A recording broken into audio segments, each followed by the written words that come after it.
Es ciego. No vamos a criar una carga, dijo mi nuera sobre su propio bebé. Lo dejamos en un refugio, no puedes hacer nada. Salí de casa y pasé años ahorrando y buscando sus registros en todas partes. Mi nuera creyó que yo había renunciado, hasta que un día... Me alegra tenerte aquí. Sigue mi historia hasta el final y comenta desde qué ciudad me estás viendo.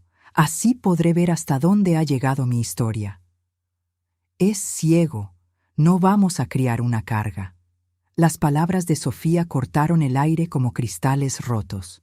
Me quedé paralizada en el umbral de la puerta, sosteniendo el ramo de flores que había comprado para celebrar la llegada de mi nieto. Rosas blancas y claveles rosados que ahora me parecían una burla cruel del destino. Sofía estaba sentada en el sofá de cuero beige de su sala, con esa postura perfecta que siempre mantenía, como si fuera una modelo posando para una revista. Su cabello rubio recién peinado brillaba bajo la luz del candelabro, y sus uñas francesas tamboreaban impacientes sobre el brazo del mueble. No había rastro de la ternura maternal que esperaba ver en una mujer que acababa de dar a luz hace apenas una semana. ¿Qué acabas de decir?, susurré, aunque había escuchado cada palabra con una claridad que me dolía hasta los huesos. Lo que oíste, Rosario. Su voz tenía esa frialdad calculada que conocía bien, esa manera de hablar como si estuviera explicando algo obvio a alguien particularmente lento. El niño nació ciego. Los doctores dijeron que nunca podrá ver. Arnulfo y yo no podemos hacernos cargo de un niño discapacitado. Busqué a mi hijo con la mirada desesperada. Arnulfo estaba de pie junto a la ventana, dándome la espalda, observando el jardín perfectamente cuidado como si fuera lo más fascinante del mundo. Sus hombros estaban tensos bajo la camisa azul que le había regalado en su cumpleaños 35, pero no se movía, no decía nada. Su silencio era tan elocuente como las palabras crueles de su esposa. «Pero es tu hijo», logré articular, sintiendo como mi voz se quebraba. «Es tu bebé, Sofía, es mi nieto». Ella se encogió de hombros con una indiferencia que me heló la sangre. Era una complicación que no podíamos permitirnos. «Tenemos planes, Rosario. Arnulfo acaba de conseguir el ascenso en la firma de arquitectura. Estamos ahorrando para la casa nueva en Coral Gables. Un niño con necesidades especiales arruinaría todo eso». «¿Dónde está?». Las palabras salieron como un susurro ahogado. «¿Dónde está mi nieto?». «Lo dejamos en un refugio especializado». Sofía se levantó del sofá, alisando su vestido color marfil con movimientos mecánicos. «Tienen experiencia con estos casos. Fue lo mejor para todos». El mundo se tambaleó a mi alrededor. Me aferré al marco de la puerta para no caerme, sintiendo cómo las flores se deslizaban de mis manos temblorosas hasta esparcirse por el suelo de mármol. Los pétalos blancos y rosados se veían como pequeños fragmentos de sueños rotos. ¿Cómo pudieron? Mi voz salió ronca, irreconocible. ¿Cómo pudieron abandonar a un bebé indefenso? Por fin, Arnulfo se volvió hacia mí. Su rostro estaba pálido. Tenía ojeras profundas que no recordaba haber visto antes, pero cuando habló, sus palabras fueron como puñales. «Fue la decisión correcta, mamá. Sofía y yo lo hablamos mucho. No podemos darle la vida que necesita. Pero yo sí puedo». Las palabras brotaron de mi pecho con una fuerza que no sabía que tenía. «Yo puedo cuidarlo. Déjenme llevármelo conmigo».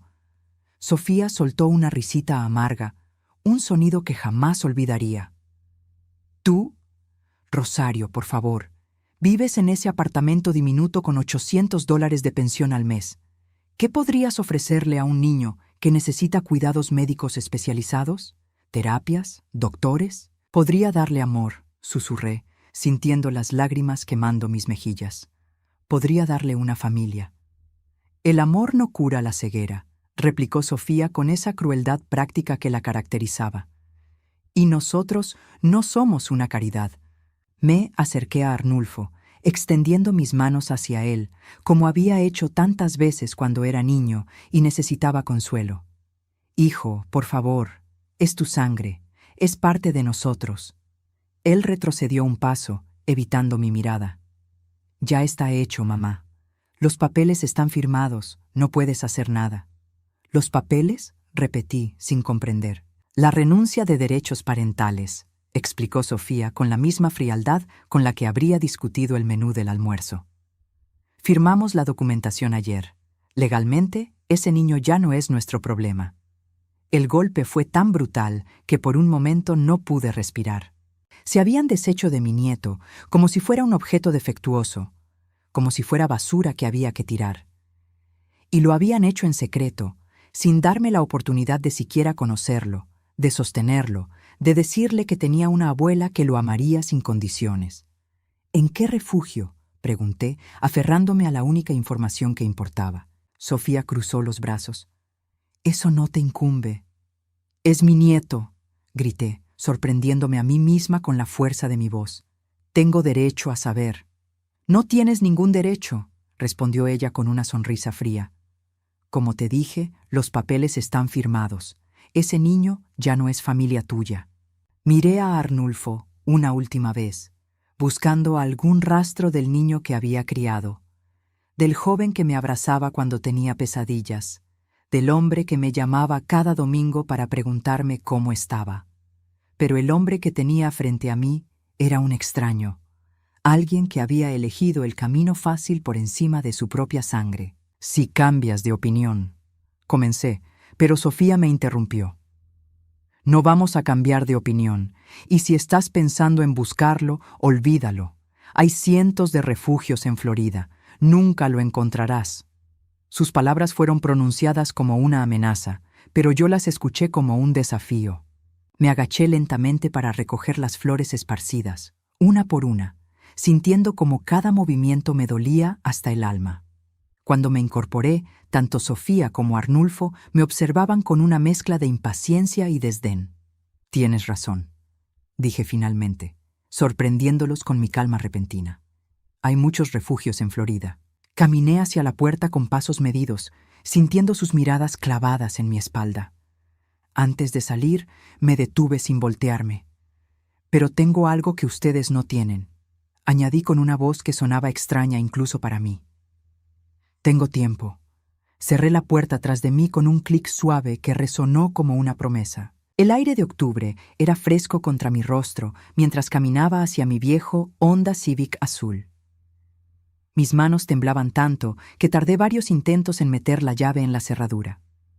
Una vez dentro del auto, me permití llorar como no había llorado desde que mi esposo murió hace 10 años. Lloré por el bebé que nunca conocí, por el nieto que había sido arrancado de mi vida antes de que pudiera siquiera existir en ella. Lloré por la crueldad de mi nuera y por la cobardía de mi hijo.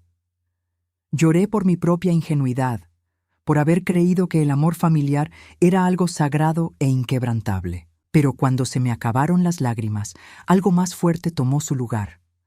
Una determinación fría y férrea que reconocí inmediatamente porque la había sentido antes, 35 años atrás, cuando decidí criar sola a Arnulfo después de que su padre nos abandonara. Saqué mi teléfono del bolso y busqué en Google Refugios para Niños Florida. La lista que apareció en la pantalla era abrumadora. Decenas de instituciones, centros de adopción, hogares especializados. Sofía tenía razón, eran muchos lugares donde buscar, pero ella había subestimado algo fundamental. Había subestimado a una abuela que acababa de perder a su nieto y que no tenía absolutamente nada que perder en el intento de encontrarlo. La primera vez que entré a un refugio para niños, creí que moriría de tristeza allí mismo. Era un martes por la mañana, 3 días después de la conversación con Sofía. Había pasado esas 72 horas como un zombi, sin comer apenas, investigando en Internet todos los refugios de Miami-Dade hasta que mis ojos me ardían de tanto mirar la pantalla. El refugio San José era el primero de mi lista. Un edificio de ladrillo color crema ubicado en una calle tranquila de Homestead.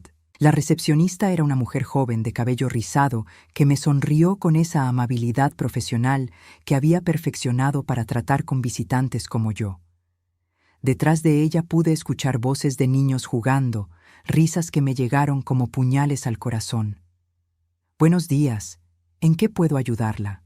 «Estoy buscando a mi nieto», dije, las palabras saliendo atropelladas. Fue Fue dejado aquí hace una semana. Es un bebé recién nacido, tiene. Se me quebró la voz. Tiene problemas de visión. La sonrisa de la mujer se desvaneció un poco. Señora, ¿usted es familiar directo del menor?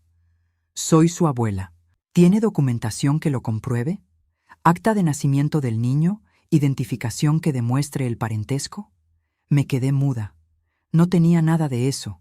Sofía y Arnulfo se habían asegurado de que yo no tuviera acceso a ningún papel oficial. Solo tenía la fotografía del ultrasonido que Arnulfo me había mostrado orgulloso hace 4 meses, cuando todavía creía que sería un abuelo presente. No tengo. Es decir, es complicado, tartamudeé. Los padres renunciaron a sus derechos, pero yo no sabía, yo no firmé nada. Lo siento mucho, señora, pero sin documentación no puedo darle información sobre ninguno de nuestros niños. Su voz se había vuelto más formal, más distante. Es política de la institución para proteger la privacidad de los menores. Por favor, supliqué, sintiendo cómo se me cerraba la garganta. Solo necesito saber si está aquí. Solo eso. No voy a llevármelo, solo. Necesito saber que está bien. La mujer negó con la cabeza, genuinamente apenada pero inflexible. No puedo ayudarla sin la documentación apropiada. Mi sugerencia es que consulte con un abogado especializado en derecho familiar. Salí del refugio San José con las manos vacías y un peso en el pecho que parecía crecer con cada paso. En el estacionamiento, me senté en mi auto por 20 minutos, tratando de procesar lo que acababa de pasar. La búsqueda que había imaginado simple se había convertido en una pared de burocracia imposible de escalar. Pero no me rendí. Esa misma tarde visité el Centro de Niños Esperanza, después el Hogar Infantil Santa Clara, luego el Refugio Nuestra Señora de la Caridad. En cada lugar, la historia se repetía. Sonrisas compasivas, política estricta de confidencialidad, puertas que se cerraban con amabilidad pero firmeza. Al quinto refugio, algo cambió. El Hogar Guadalupe estaba en una zona más humilde de Miami, en un edificio que había visto mejores días pero que irradiaba calidez genuina. La directora era una mujer mayor, de unos 60 años, con cabello canoso recogido en un moño y arrugas que hablaban de una vida dedicada a cuidar niños. Soy la hermana Carmen, se presentó cuando expliqué mi situación. ¿Y usted dice que es la abuela? Sí, hermana, mi nuera y mi hijo, ellos. No pude terminar la frase. Ella me estudió con ojos inteligentes y compasivos. Siéntese, mija. Cuénteme la historia completa. Le conté todo, desde el embarazo de Sofía hasta la conversación brutal en su sala, desde mi desesperación hasta mi determinación de encontrar a mi nieto. La hermana Carmen escuchó en silencio, asintiendo de vez en cuando, sin interrumpirme. ¿Tiene alguna foto del bebé?, preguntó finalmente. Saqué mi teléfono y le mostré la imagen del ultrasonido. Ella la observó detenidamente. Luego me devolvió el aparato. No tenemos ningún bebé que coincida con esa descripción, dijo suavemente. Pero, mija, hay algo que debes saber. Se inclinó hacia adelante, bajando la voz. En los últimos años hemos visto varios casos como el suyo. Abuelos desesperados buscando nietos que fueron dados en adopción sin su conocimiento. Es más común de lo que imagina. ¿En serio? Sí, y también hemos visto algo más preocupante. Hizo una pausa, como si estuviera decidiendo qué tanto decirme. A veces, las historias que nos cuentan los padres biológicos no coinciden con la realidad médica de los niños. Mi corazón se aceleró. ¿Qué quiere decir? Quiero decir que hemos recibido bebés supuestamente con discapacidades graves que después de evaluaciones médicas apropiadas resulta que tienen condiciones menos severas de lo que se nos informó inicialmente. Las implicaciones de sus palabras me golpearon como un rayo. ¿Está diciendo que es posible que Sofía mintiera sobre la condición de mi nieto? No estoy diciendo nada específico sobre su caso, aclaró rápidamente. Solo le estoy dando información general. Pero lo que sí puedo decirle es esto. Si verdaderamente quiere encontrar a ese niño, necesita algo más que esperanza.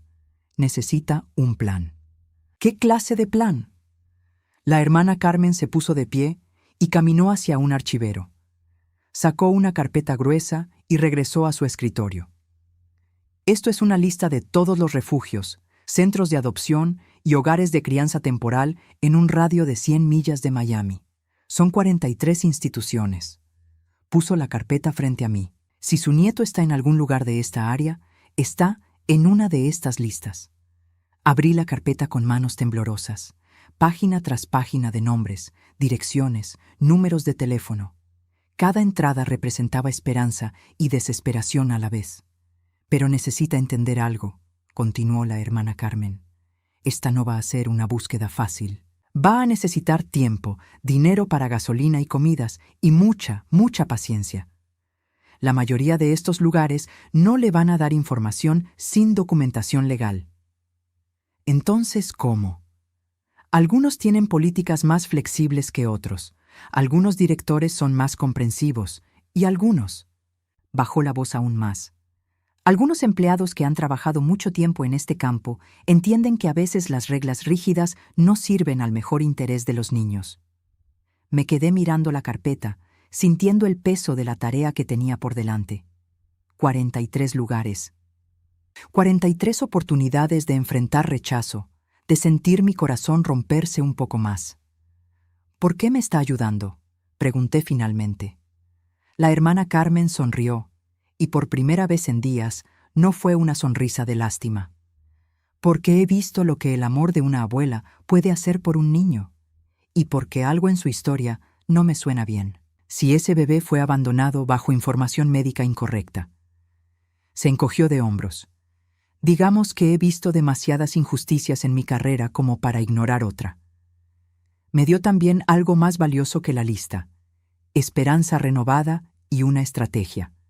Me explicó que era mejor visitar los refugios por las tardes, cuando los directores ya habían terminado las reuniones matutinas, pero antes de que empezara el caos de la hora de la cena.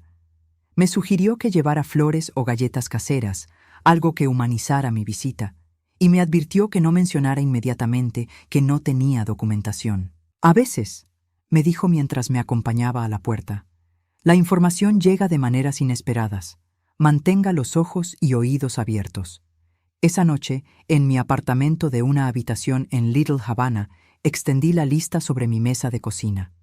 Marqué con un círculo rojo los refugios más cercanos a mi casa, calculé las rutas más eficientes y abrí una libreta nueva donde anotaría cada visita, cada conversación, cada pista. En la primera página escribí: Búsqueda de mi nieto, octubre 2021. Debajo, con letra más pequeña, agregué: Prometo que te encontraré. También hice algo más práctico pero doloroso. Revisé mi presupuesto mensual con crueldad matemática. $800 de pensión, menos 450 de alquiler, menos 120 de comida, menos 80 de medicinas, menos 70 de servicios públicos. Me quedaban $80 mensuales para gastos varios. No era suficiente para gasolina, comidas fuera de casa y los pequeños sobornos que intuía que necesitaría. Pero mientras miraba mi apartamento, viendo los pocos objetos de valor que poseía, el anillo de matrimonio de oro de 14 quilates, la cadena de plata que había sido de mi madre, el televisor que compré nuevo hace 3 años, supe lo que tenía que hacer. Al día siguiente, vendí el anillo en una casa de empeño por $200. El joyero, un hombre mayor con acento cubano, me miró con compasión cuando vio las lágrimas en mis ojos. ¿Está segura, abuela?, me preguntó. Estos anillos tienen valor sentimental. Lo que estoy buscando vale más, le respondí. Con ese dinero extra, tenía un fondo de emergencia para 3 meses de búsqueda intensiva. 3 meses para recorrer 43 refugios. 3 meses para encontrar a mi nieto antes de que el dinero se agotara y tuviera que buscar alternativas más desesperadas. Esa misma tarde comenzó oficialmente mi búsqueda. El segundo refugio de la lista, Hogar Infantil Sagrado Corazón, estaba a 20 minutos de mi casa. Llegué con galletas de azúcar caseras y una historia ligeramente modificada. Había visitado 17 refugios en 6 semanas cuando encontré la primera grieta en la versión oficial de Sofía. El hogar de la Divina Providencia estaba ubicado en una zona industrial de Hialeah, en un edificio que antes había sido una fábrica textil. La directora, la señora Vázquez, era una mujer práctica de mediana edad que había visto de todo en sus 15 años dirigiendo el lugar. Cuando llegué esa tarde de noviembre con mi historia ya pulida y mi caja de galletas de coco, ella me recibió con la cortesía profesional que había aprendido a reconocer. «No tenemos bebés con discapacidades visuales severas», me dijo después de escuchar mi explicación. «Pero puedo revisar nuestros registros de ingresos del mes pasado si gusta». Mientras ella consultaba sus archivos, esperé en la pequeña sala de recepción. Las paredes estaban cubiertas de dibujos hechos por los niños residentes, explosiones de color que contrastaban con la tristeza inherente del lugar. A través de una puerta entreabierta, podía ver parte del comedor donde varios niños de diferentes edades compartían la merienda. Sus voces alegres me recordaron dolorosamente por qué estaba allí. «Señora Hernández», llamó la señora Vázquez desde su oficina. «¿Podría venir un momento?» Su tono había cambiado. Ya no era la formalidad cortés de antes, sino algo más cauteloso, más intrigado. Me acerqué a su escritorio donde tenía abierto un registro grande de páginas amarillentas. «Hace 3 semanas recibimos un bebé que podría coincidir con su descripción», dijo, señalando una entrada en el registro. «Varón, recién nacido, con problemas oculares. Pero hay algo extraño». Mi corazón empezó a latir tan fuerte que temí que ella pudiera escucharlo. ¿Qué clase de extraño? Según los documentos que trajeron los padres, el niño tenía ceguera congénita irreversible, pero cuando nuestro pediatra lo examinó, frunció el ceño, revisando otro expediente. El doctor encontró que el problema era mucho menos severo de lo indicado. Cataratas congénitas, sí, pero operables. Con el tratamiento adecuado, el niño podría recuperar un porcentaje significativo de su visión. El mundo se tambaleó a mi alrededor. Me aferré al borde del escritorio para mantenerme en pie. ¿Está diciendo que el bebé no estaba destinado a ser ciego de por vida? Exactamente. De hecho, ya comenzamos los tratamientos preliminares. El niño respondió mejor de lo esperado. Cerró el expediente y me miró directamente. ¿Los padres sabían esto cuando lo trajeron? No lo sé, mentí, aunque una sospecha terrible comenzaba a formarse en mi mente. ¿Puedo verlo? La señora Vázquez negó con la cabeza. Lo siento, pero ese niño ya no está con nosotros. Mi estómago se contrajo. ¿Qué pasó? ¿Murió? No, fue transferido a otra institución hace una semana. Una familia de crianza especializada en niños con necesidades médicas lo aceptó temporalmente mientras se completan los procedimientos de adopción. ¿A dónde fue? Esa información es confidencial. Su expresión se suavizó un poco. Pero puedo decirle que está en buenas manos. La familia tiene experiencia con casos similares. Salí del hogar de la Divina Providencia con más preguntas que respuestas, pero también con algo que había perdido en las últimas semanas. Una pista real. Más importante aún, tenía la confirmación de que algo estaba terriblemente mal con la versión de Sofía. Esa noche, en mi apartamento, saqué la libreta donde registraba cada visita y escribí todo lo que había aprendido. Luego, con manos temblorosas, busqué en Google información sobre cataratas congénitas en bebés. Lo que leí me llenó de una mezcla de esperanza y furia. Las cataratas congénitas eran relativamente comunes y, en la mayoría de los casos, completamente tratables con cirugía. Los niños que recibían tratamiento temprano tenían excelentes probabilidades de desarrollar visión normal o casi normal. No era la sentencia de ceguera permanente que Sofía había descrito. ¿Por qué había mentido? ¿Por qué había exagerado la condición del bebé? La respuesta llegó 2 días después, de la manera más inesperada.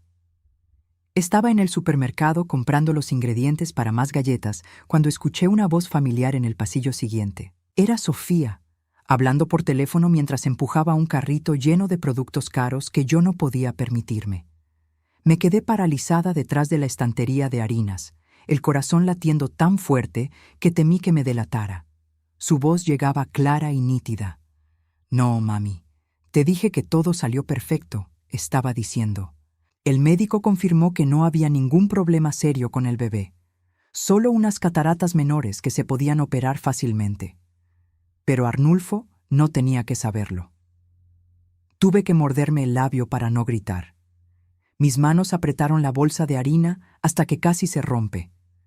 Claro que mentí sobre la severidad, continuó Sofía, su voz llena de esa frialdad calculada que conocía tan bien.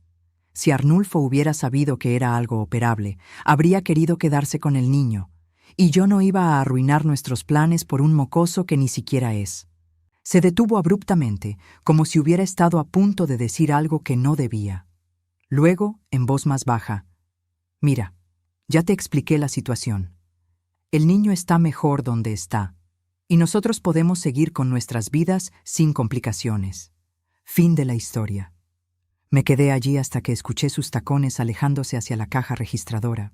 Mis piernas temblaban tanto que tuve que apoyarme en el carrito para no caerme. La conversación había confirmado mis peores sospechas. Sofía había mentido deliberadamente sobre la condición médica del bebé. Pero había algo más en sus palabras, algo que no había terminado de decir. Un mocoso que ni siquiera es. ¿Qué había estado a punto de revelar? Esa noche no pude dormir.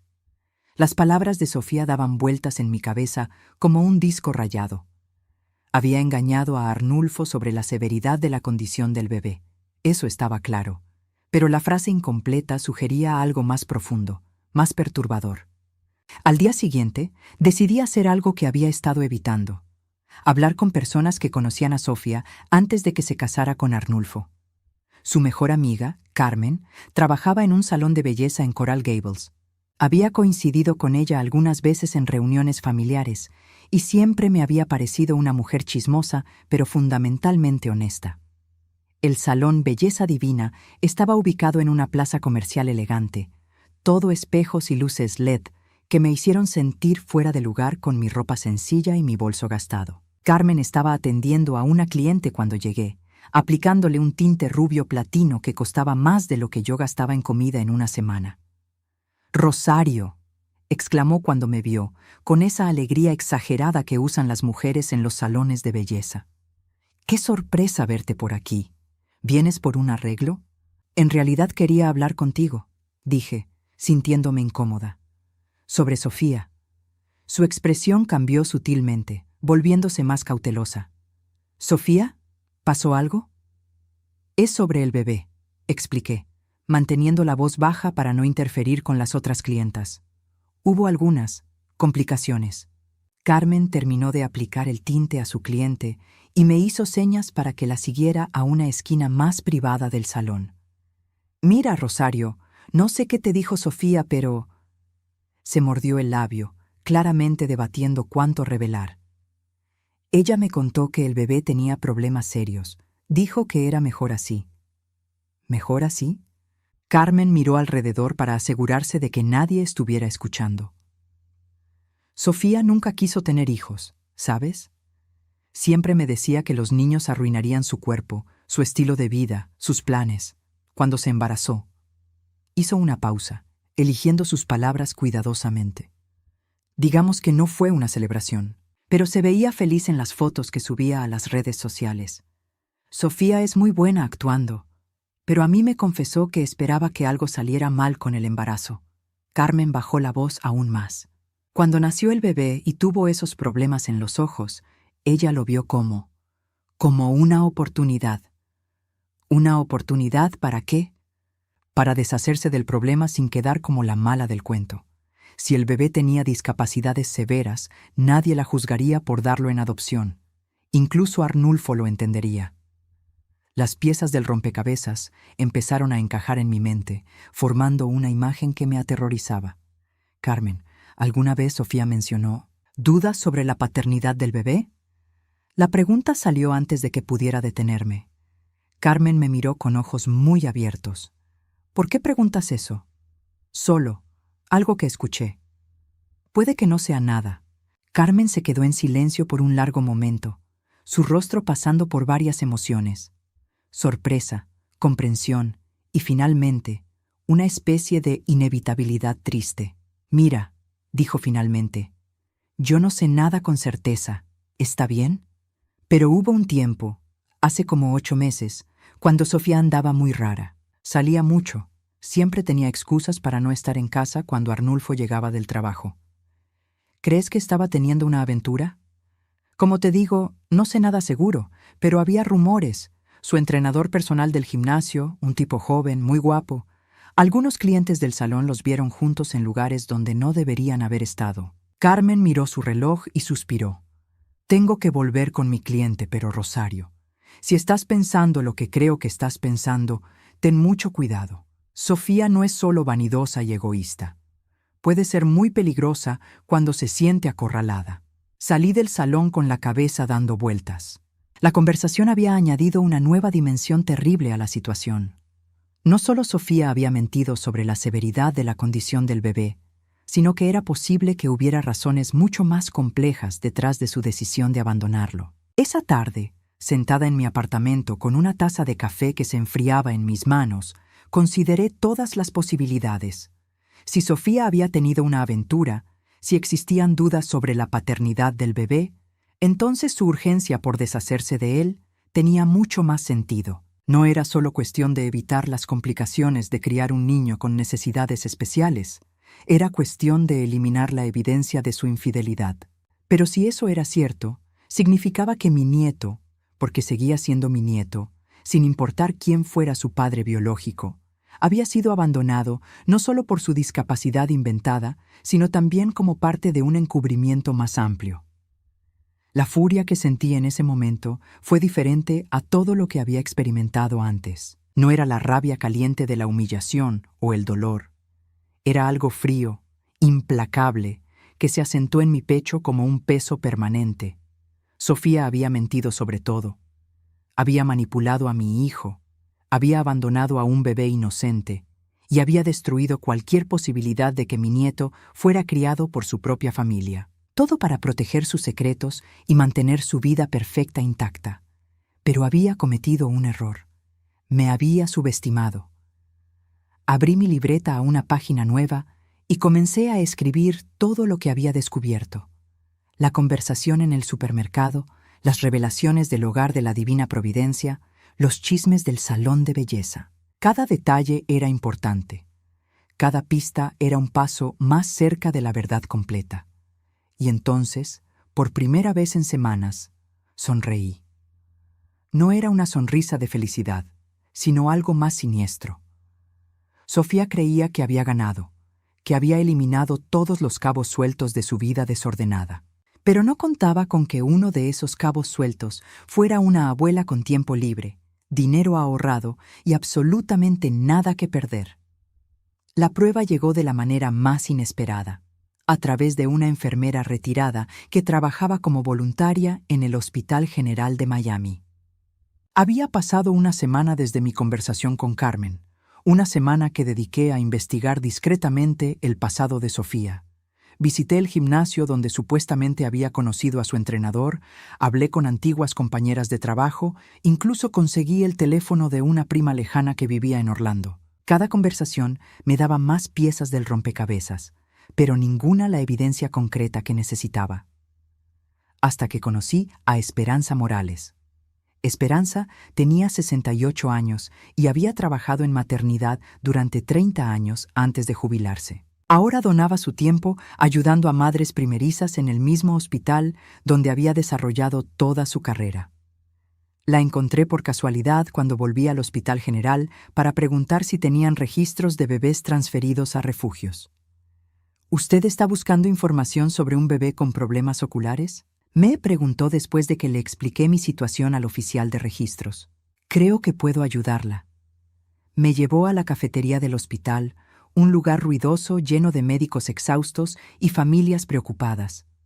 Nos sentamos en una mesa cerca de la ventana, donde el sol de diciembre creaba patrones de luz sobre la superficie de formica desgastada. Hace 1 mes y medio atendí a una paciente que me llamó mucho la atención, comenzó Esperanza, removiendo el azúcar en su café. Una mujer joven, muy bonita, muy bien arreglada. Había dado a luz a un niño con cataratas congénitas. Mi pulso se aceleró. ¿Recuerda el nombre? Sofía algo. Rodríguez, creo. No, espere. Fernández. Sofía Fernández. Se detuvo, notando mi expresión. ¿La conoce? Fernández es su apellido de soltera, dije con voz ronca. Ahora es Sofía Hernández.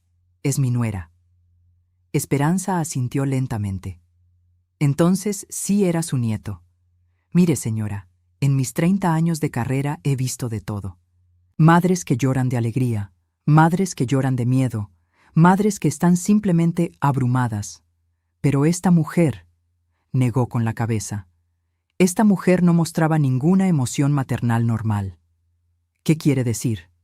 Desde el momento en que nació el bebé, ella preguntaba constantemente sobre la severidad de su condición. No preguntaba cómo ayudarlo o qué tratamientos existían. Preguntaba si era algo permanente, si sería una carga de por vida. Esas fueron sus palabras exactas. Esperanza tomó un sorbo de café, eligiendo sus palabras cuidadosamente. El doctor le explicó varias veces que las cataratas congénitas eran operables, que con el tratamiento adecuado el niño podría tener visión normal. Pero cada vez que escuchaba buenas noticias médicas, ella se veía decepcionada. ¿Decepcionada? Como si hubiera estado esperando que fuera peor. Los ojos de Esperanza se llenaron de tristeza. En mis años de experiencia, las madres celebran cuando les dan buenas noticias sobre sus bebés. Esta mujer parecía estar esperando malas noticias para justificar algo. Mi corazón latía tan fuerte que me dolía el pecho. ¿Recuerda algo más? Sí, algo muy extraño. El segundo día después del parto, escuché una conversación telefónica que me perturbó mucho. Esperanza miró alrededor de la cafetería, asegurándose de que nadie estuviera escuchando. Estaba hablando con alguien, y dijo algo que me erizó los pelos de los brazos. ¿Qué dijo? Dijo, no, el bebé no es de Arnulfo. Por eso es perfecto que tenga estos problemas. Nadie cuestionará por qué no quiero criarlo. Esperanza se estremeció visiblemente. Después dijo algo sobre que el padre real era casado y que nunca podía saber de la existencia del niño. El mundo se detuvo a mi alrededor. Las conversaciones de la cafetería se volvieron un murmullo distante y solo podía escuchar el latido de mi propio corazón en mis oídos. ¿Estás segura de que dijo eso? Susurré. Completamente segura. Fue tan impactante que lo anoté en mis notas personales esa misma noche. Esperanza se inclinó hacia adelante. Señora, ese niño fue abandonado no porque tuviera una discapacidad severa, sino porque su madre quería eliminar la evidencia de su infidelidad. Las lágrimas comenzaron a rodar por mis mejillas sin que pudiera detenerlas. Mi nieto, mi pobre e inocente nieto, había sido descartado como basura para proteger los secretos sucios de Sofía. «Hay algo más», continuó Esperanza, su voz llena de compasión. Anoté el nombre del hombre que vino a visitarla. No era su esposo, eso estaba claro. Era más joven, muy atlético. Se presentó como un amigo, pero la manera en que la miraba. ¿Recuerda el nombre? Diego Mendoza. Dijo que era entrenador personal. Esperanza me tomó la mano. Señora, no sé si esto le sirve para encontrar a su nieto, pero pensé que tenía derecho a saber la verdad. Salí del hospital con una mezcla de devastación y determinación que nunca había sentido antes. Finalmente tenía las piezas completas del rompecabezas. Sofía había tenido una aventura con su entrenador personal, había quedado embarazada, había pasado todo el embarazo fingiendo que el bebé era de Arnulfo, y luego había usado las cataratas congénitas como excusa para abandonar al niño antes de que cualquier prueba de paternidad pudiera revelar la verdad. Mi hijo había sido engañado de la manera más cruel posible. No solo le habían robado a su hijo, o al niño que creía que era su hijo, sino que ni siquiera sabía que había sido traicionado. Esa noche, en la soledad de mi apartamento, tomé una decisión que cambiaría todo. Era hora de confrontar a Sofía directamente. Pero primero necesitaba más evidencia. El testimonio de una enfermera retirada era valioso, pero necesitaba algo más concreto, algo que Sofía no pudiera negar. Comencé por buscar información sobre Diego Mendoza. Una búsqueda rápida en Google me mostró que trabajaba en un gimnasio exclusivo en Brickell, el mismo donde Sofía había sido miembro durante años.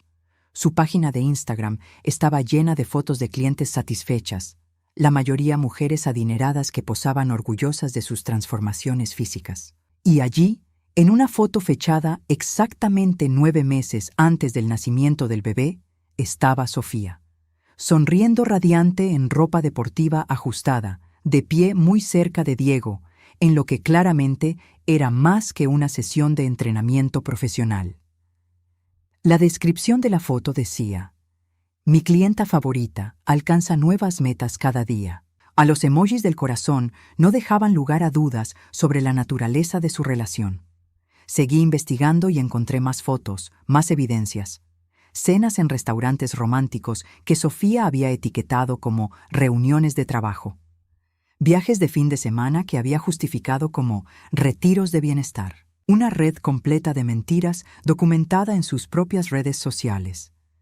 Pero la evidencia más damning la encontré en los registros públicos del condado.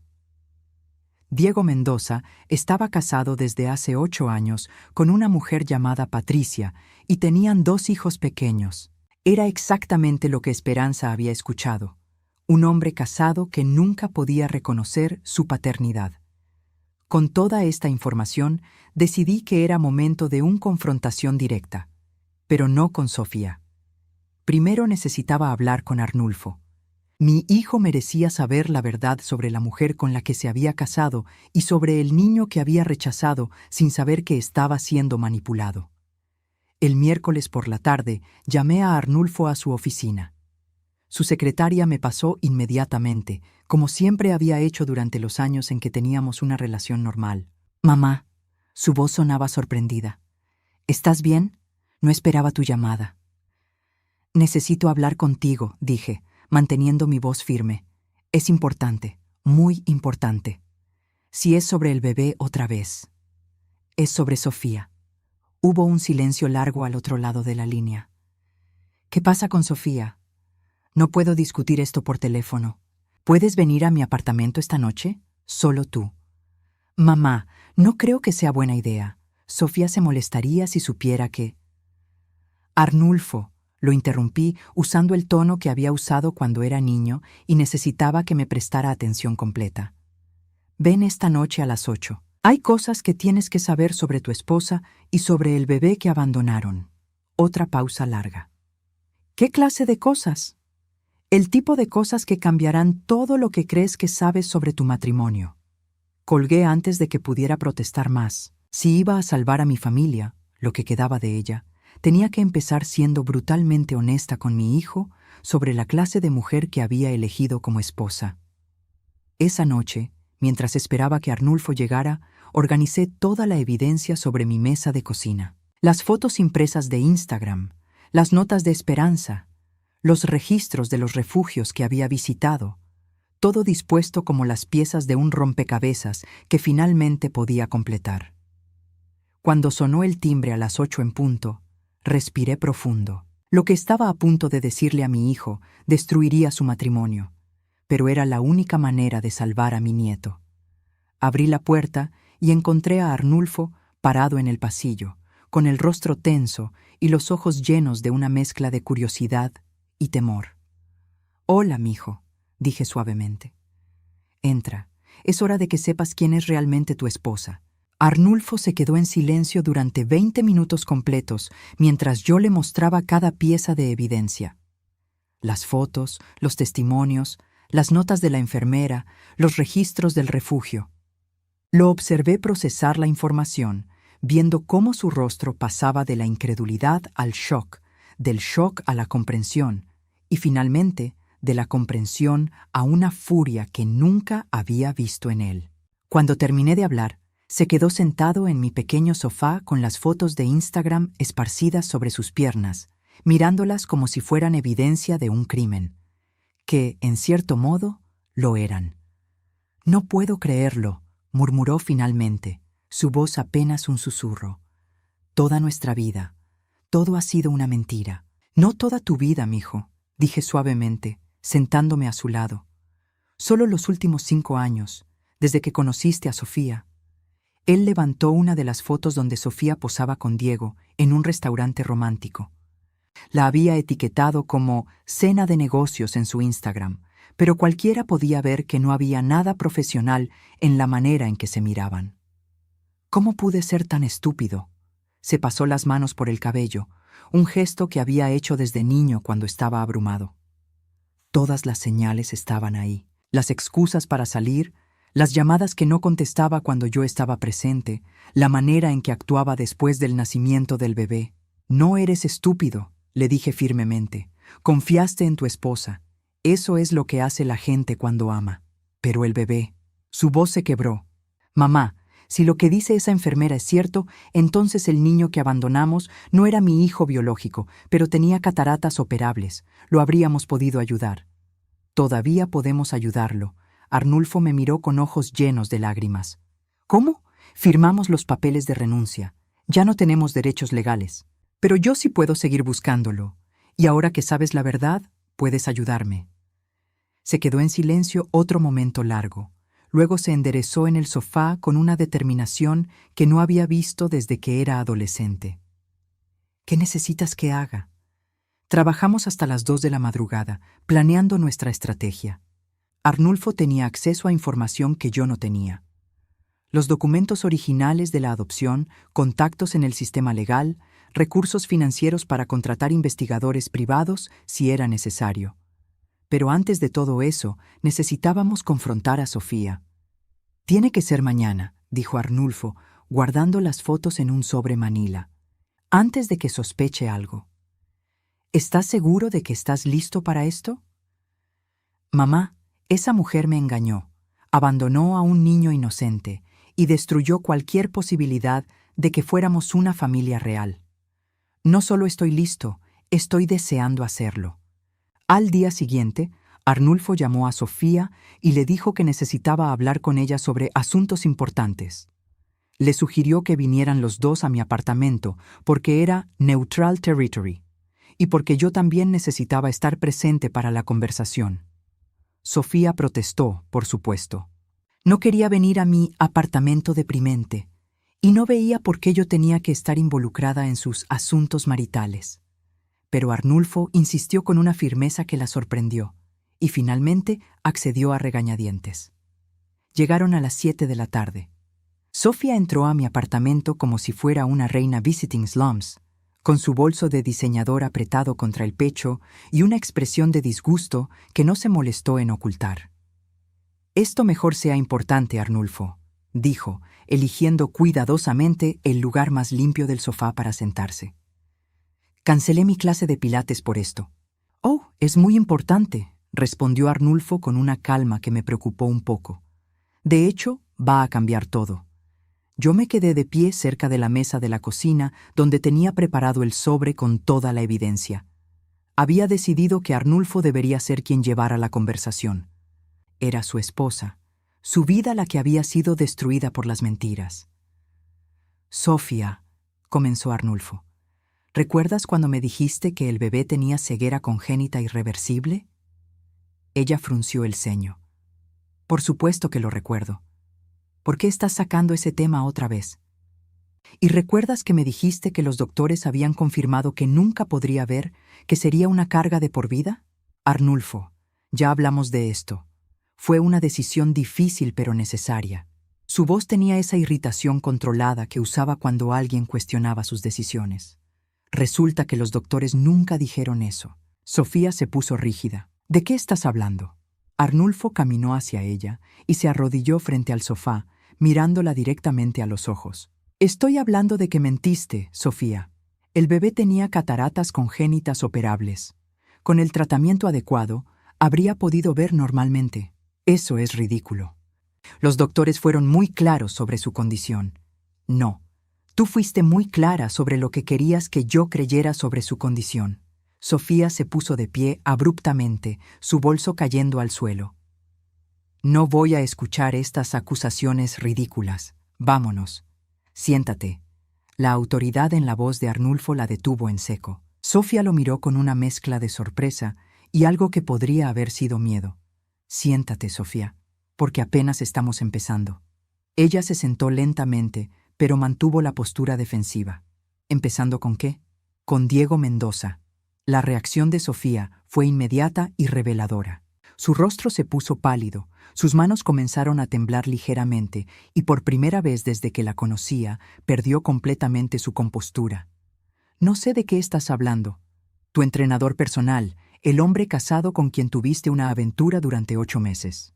Arnulfo se acercó a la mesa y tomó el sobre de evidencias. El padre real del bebé. Eso es una mentira, susurró Sofía, pero su voz había perdido toda convicción. ¿Es mentira esto? Arnulfo sacó la primera foto y se la mostró. Era la imagen de Instagram donde Sofía posaba muy cerca de Diego en el gimnasio. ¿Y esto? La segunda foto, tomada en el restaurante romántico.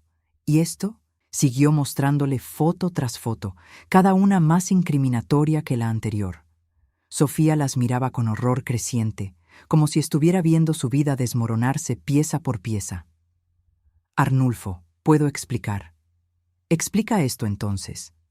Arnulfo sacó las notas de Esperanza y se las leyó en voz alta. No, el bebé no es de Arnulfo. Por eso es perfecto que tenga estos problemas. Nadie cuestionará por qué no quiero criarlo. Sofía se quedó completamente quieta. No negó las palabras, no protestó, no ofreció ninguna explicación alternativa. Solo se quedó allí sentada como si hubiera sido convertida en piedra. ¿Sabes qué es lo peor de todo esto? Continuó Arnulfo, su voz volviéndose más dura con cada palabra. No es que me hayas engañado, no es que hayas tenido un hijo con otro hombre, es que abandonaste a un niño inocente para proteger tus secretos. Yo no. Mentiste sobre su condición médica, gritó Arnulfo, finalmente perdiendo el control. Le dijiste a todo el mundo que era ciego cuando sabías que se podía operar. Usaste la discapacidad de un bebé como excusa para deshacerte de la evidencia de tu infidelidad. Sofía comenzó a llorar, pero no eran lágrimas de arrepentimiento. Eran lágrimas de frustración, de alguien que había sido atrapada y no sabía cómo salir del agujero. Tú no entiendes la presión que estaba bajo, dijo entre sollozos. Diego está casado, tiene una familia. Si alguien descubría. ¿Entonces decidiste arruinar la vida de un bebé inocente? El bebé estaba bien. Lo llevé a un lugar especializado donde podían cuidarlo mejor que nosotros. Después de mentir sobre su condición médica, Sofía se limpió los ojos con el dorso de la mano, manchando su maquillaje perfecto. Mira, sí, tal vez exageré un poco sobre los problemas de visión. Pero... ¿un poco? Era mi turno de hablar. Ya no podía quedarme callada. Le dijiste a mi hijo que su bebé sería ciego de por vida cuando sabías que era operable. ¡No era su bebé!, Sofía gritó, perdiendo finalmente todo control. Nunca fue su bebé, era de Diego, y Diego no podía reconocerlo. El silencio que siguió fue ensordecedor. Sofía se dio cuenta inmediatamente de lo que acababa de confesar, pero ya era demasiado tarde para retractarse. Arnulfo se quedó mirándola como si fuera una extraña. Durante 5 años, dijo lentamente, he estado casado con alguien que no conozco. Arnulfo, por favor. ¿Cuántas otras mentiras hay, Sofía? ¿Cuántas otras veces me has manipulado? Ella no respondió. No podía responder porque ambos sabíamos que las mentiras habían sido constantes, que toda la relación había sido construida sobre una base de engaños. Quiero que te vayas, dijo Arnulfo finalmente. ¿Qué? Quiero que salgas de mi casa esta noche y quiero el divorcio. Sofía se puso de pie vacilante. Arnulfo, podemos arreglar esto. Podemos ir a terapia de pareja, podemos. No hay nada que arreglar. Esto no fue un error o una mala decisión. Esto fue crueldad calculada. Ella me miró a mí, como si esperara que la defendiera o al menos le mostrara algo de simpatía, pero no encontró nada en mis ojos excepto desprecio. Y el bebé, añadí con voz fría. Vamos a encontrarlo. Y cuando lo hagamos, vamos a asegurarnos de que tenga la cirugía que necesita y el amor que merece. No pueden hacer eso. Firmé los papeles. Tú firmaste los papeles basándote en información médica falsa, dijo Arnulfo. Hay motivos legales para anular esa decisión. Sofía recogió su bolso del suelo con manos temblorosas. Van a arrepentirse de esto. Ese niño va a ser un problema para ustedes. Ese niño es mi nieto, dije firmemente, y los problemas de los nietos es algo que las abuelas saben manejar. Después de que Sofía se fue, Arnulfo y yo nos quedamos sentados en silencio por mucho tiempo. Él tenía la cabeza entre las manos, procesando todo lo que había pasado. ¿Crees que podremos encontrarlo?, preguntó finalmente. Estoy segura de ello, respondí. Ahora que sabemos toda la verdad, tenemos más recursos, más información y más determinación que antes. Arnulfo levantó la cabeza y me miró con ojos que ya no eran los de un hombre engañado, sino los de un padre determinado a rescatar a su hijo. Entonces empecemos mañana mismo, y esta vez no paramos hasta que esté en casa. La llamada llegó un martes por la mañana, exactamente 3 meses después de la confrontación con Sofía. Estaba preparando café cuando sonó el teléfono, y algo en el timbre me dijo que era la llamada que había estado esperando durante casi un año. ¿Señora Hernández? La voz era de mujer, profesional, pero cálida. Soy Patricia Ruiz, trabajadora social del Centro de Adopciones San Miguel. Tengo noticias sobre su nieto. Mi corazón se detuvo. ¿Lo encontraron? Lo encontramos, y hay algo más que necesita saber. ¿Puede venir al centro esta tarde? Traiga a su hijo también. Arnulfo y yo llegamos al Centro de Adopciones San Miguel a las 3 de la tarde. Desde la confrontación con Sofía, mi hijo había cambiado completamente. Había contratado a un investigador privado con sus propios ahorros. Había consultado con 3 abogados diferentes sobre la legalidad de la adopción y había dedicado cada hora libre a buscar a su hijo. El divorcio estaba en proceso, y Sofía había desaparecido de nuestras vidas tan completamente como si nunca hubiera existido. Patricia Ruiz era una mujer de mediana edad con cabello gris y una sonrisa que llegaba hasta sus ojos. Nos recibió en una oficina pequeña pero acogedora, con plantas en las ventanas y dibujos de niños cubriendo las paredes. Antes de que vean al niño, dijo, sentándose detrás de su escritorio, hay algunas cosas importantes que deben saber. ¿Está bien?, preguntó Arnulfo inmediatamente. ¿Está sano? Está más que bien. Está floreciendo. Patricia sonrió. Fue colocado con una familia de crianza temporal especializada en niños con necesidades médicas. Los García son una pareja de profesionales retirados que han criado docenas de niños a lo largo de los años. ¿Y su visión?, pregunté aferrándome a la silla. Excelentes noticias. Recibió la cirugía de cataratas hace 2 meses. Su visión se ha restaurado completamente en el ojo izquierdo y tiene visión parcial en el derecho, que está mejorando con terapia. Patricia abrió un expediente. El cirujano dijo que si hubiera recibido el tratamiento inmediatamente después del nacimiento, probablemente habría recuperado la visión completa en ambos ojos. Arnulfo cerró los ojos y suspiró profundamente. Sabíamos lo que eso significaba. Sofía había robado a su hijo meses cruciales de tratamiento médico por proteger sus secretos. Pero hay algo más, continuó Patricia. Cuando revisamos el caso después de su consulta legal, encontramos varias irregularidades en los documentos de abandono originales. ¿Qué clase de irregularidades? La información médica proporcionada por la madre no coincidía con los exámenes reales del hospital.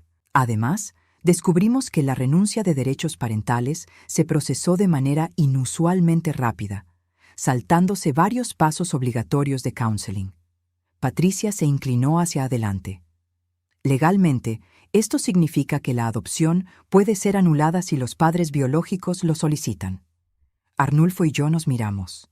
¿Qué significa eso exactamente?, preguntó él. Significa que si usted quiere reclamar la custodia de su hijo, tiene bases legales sólidas para hacerlo, especialmente considerando que la información médica falsa influyó directamente en su decisión original. ¿Y qué hay del otro tema?, pregunté cuidadosamente. No había mencionado las sospechas sobre la paternidad en nuestras conversaciones legales. Ah, sí, la paternidad. Patricia consultó otra página del expediente. Como parte del proceso de anulación, se requiere una prueba de paternidad. Los resultados llegaron ayer. El silencio en la oficina era tan espeso que podía cortarse con un cuchillo, Arnulfo tenía las manos apretadas en puños sobre sus piernas. Y, susurró, usted es el padre biológico, señor Hernández. El mundo se tambaleó a mi alrededor. ¿Qué? La prueba de ADN confirma que usted es el padre biológico del niño, lo que significa que su esposa mintió no solo sobre la condición médica, sino también sobre la paternidad. Arnulfo se quedó completamente inmóvil por un momento, y luego se cubrió la cara con las manos y comenzó a llorar. No eran lágrimas de tristeza, sino de alivio, de alegría, de una mezcla abrumadora de emociones que había estado conteniendo durante meses. «Mi hijo», murmuró entre lágrimas. «Es realmente mi hijo». «¿Por qué Sofía mentiría sobre eso?», pregunté, aunque creo que ya conocía la respuesta. Patricia se encogió de hombros. Algunas veces, las personas crean narrativas complicadas para justificar decisiones que saben que están mal. Es posible que su nuera inventara la historia del padre alternativo para hacer que el abandono pareciera más comprensible. O tal vez, pensé, Sofía había tenido tantas aventuras que genuinamente no sabía quién era el padre, y había elegido la opción que le permitía deshacerse del problema más fácilmente. «¿Cuándo podemos verlo?», preguntó Arnulfo, limpiándose los ojos. «Ahora mismo, si están listos». «Los García están esperando en la sala de visitas con Miguel». «¿Miguel?», así lo llamaron los García. «Miguel Ángel García Hernández. Pero por supuesto, ustedes pueden cambiarle el nombre si lo desean». Seguimos a Patricia por un pasillo largo hasta una sala llena de luz natural. En el centro, sentada en una manta colorida sobre el suelo, había una pareja mayor jugando con un niño pequeño que tenía poco más de 1 año. Y allí estaba mi nieto. Era hermoso. Tenía el cabello oscuro y rizado de Arnulfo cuando era bebé, y los mismos ojos expresivos que había visto en mi hijo y en mi esposo. Estaba sentado erguido, sosteniendo un juguete musical y riéndose con una alegría pura que me partió el corazón de la mejor manera posible. Cuando nos vio entrar, se quedó quieto por un momento, estudiándonos con curiosidad inteligente. Sus ojos, esos ojos que Sofía había dicho que nunca verían, nos miraron directamente. «Miguel», dijo Patricia suavemente, «estos son tu papá y tu abuela». La señora García, una mujer menuda con cabello blanco y sonrisa cálida, se acercó a nosotros. «Hemos estado esperando este momento», dijo con voz emocionada. «Sabíamos que este pequeño tenía una familia que lo estaba buscando». Arnulfo se acercó lentamente y se arrodilló en la manta. Miguel lo observó con atención, luego le extendió el juguete como una ofrenda. «Hola, mijo», susurró Arnulfo, su voz quebrada por la emoción. «Soy tu papá». Como si hubiera estado esperando esas palabras toda su vida, Miguel sonrió y se inclinó hacia adelante, cayendo en los brazos de su padre. No había palabras para describir ese momento. Ver a mi hijo sostener a su bebé por primera vez, ver el reconocimiento instantáneo entre ellos, ver cómo 1 año de mentiras y separación se desvanecía en un abrazo. Entonces, Miguel me miró por encima del hombro de Arnulfo y me extendió sus pequeños brazos. «Abuela», dijo claramente, aunque nadie le había enseñado esa palabra específicamente. Lo tomé en mis brazos y sentí como si mi corazón fuera a explotar de felicidad. Era perfecto, era sano, era nuestro. «Los García han sido increíbles», nos dijo Patricia mientras observábamos a Miguel jugar con unos bloques. «Pero están listos para que regrese con su familia biológica. De hecho, han insistido en que no es necesario ningún periodo de transición gradual».